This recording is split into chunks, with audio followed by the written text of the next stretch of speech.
40 kilometre দূরে একটা কাজও আইলাম, মুরগার ফার্মও কয়েকটা লাইট লাগাইবো। লাইটগুলো অনেক আলো দিতে হইব ও গরম রাখতে হইব। মুরগা ঠান্ডার ছুটে অনেক মারা যাইতেছে। এখন দোকানে আইসা আমার বলতেছে কারবে, আমি কি যাই কারবাই। ইত্তেফাক হওয়ার পরে আমি গেলাম, এগুলা লাইন লাগাইতেছি।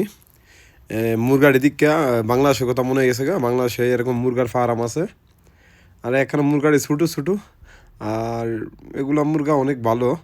আর যাই হোক, আমার কাজ করতেছি, লাইটগুলো লাগাইতেছি। লাইটগুলো লাগানি মনে 15 লাইট লাগামো। 15 লাইট লাগানি শেষ। এখন এখানে কারেন্ট দিব, কারেন্ট দিয়ে চেক করে দিব লাইটগুলো গরম নি। সামনে কয়েকটা লাইট আছে, কালো লাইট দেখা যায়, এগুলা লাইট অনেক গরম। আর মুরগাগুলা এখানে বাতাস, প্রচুর বাতাসের কারণে ঠান্ডা, প্রচুর ঠান্ডা এখানে। হ্যাঁ, আমার কাছে দেখ মুরগাটি মারা যাইতেছে, তুই গরম এগুলা লাইট লাগা কারেন্টের। এখানে 15টা লাইট লাগামো।